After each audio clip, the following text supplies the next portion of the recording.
A notable absence, though, at the meeting in China is President Prabowo Subianto of Indonesia.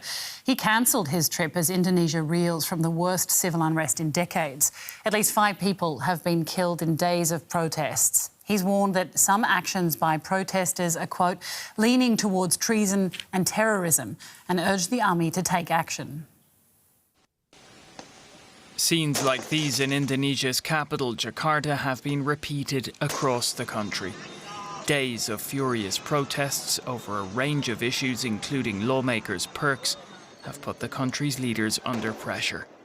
TikTok even said it had suspended its live feature in Indonesia for a few days in response to the violence. The homes of several politicians have been looted, which President Prabowo Subianto condemned. But in an effort to ease tensions, he made some concessions.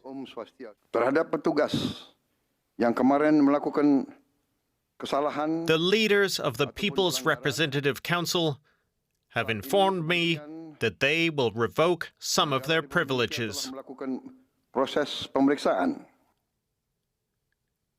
These include the amount of allowances for members of parliament and a moratorium on official visits abroad. The demonstrations have primarily been fueled by a range of cost of living issues. The protesters have been demanding higher wages and lower taxes, as well as tougher measures to fight corruption.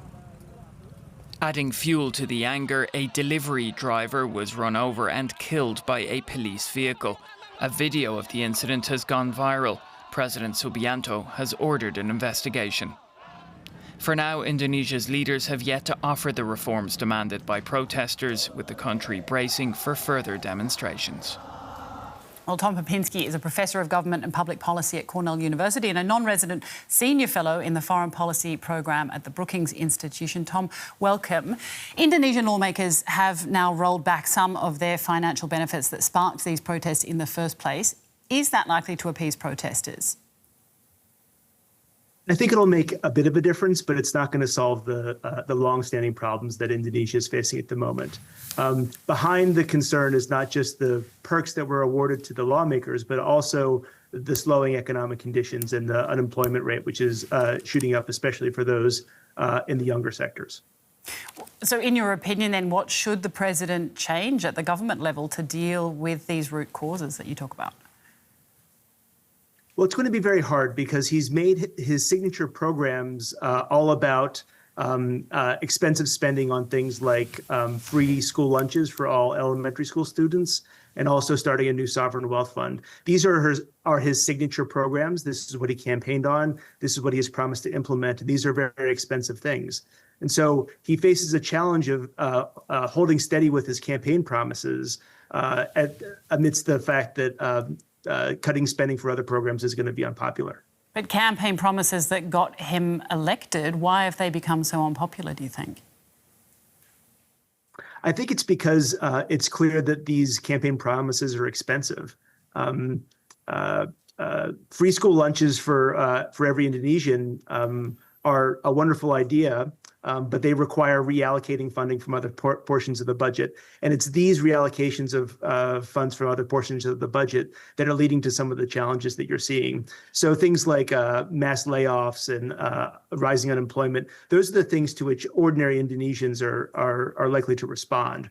And so the programs remain popular on paper, but as always, there's often not sufficient political will to pay for them. Yeah, right. Well, he was elected last year. He's a former general. Do you think that the way he's handled the protests, what do you think that means for Indonesia's democracy?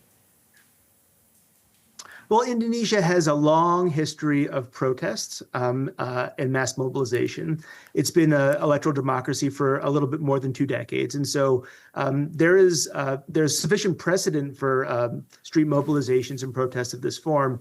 But the thing to note about Prabowo Subianto is that prior to Indonesian democratization, he was a general who was responsible for some of the more violent suppression of protests at the end of the former authoritarian period. And so I think that he's finding himself in a difficult position. His instincts as a politician, former general, are to respond to disorder with force. and he has a lot of support within the military and security forces for doing so.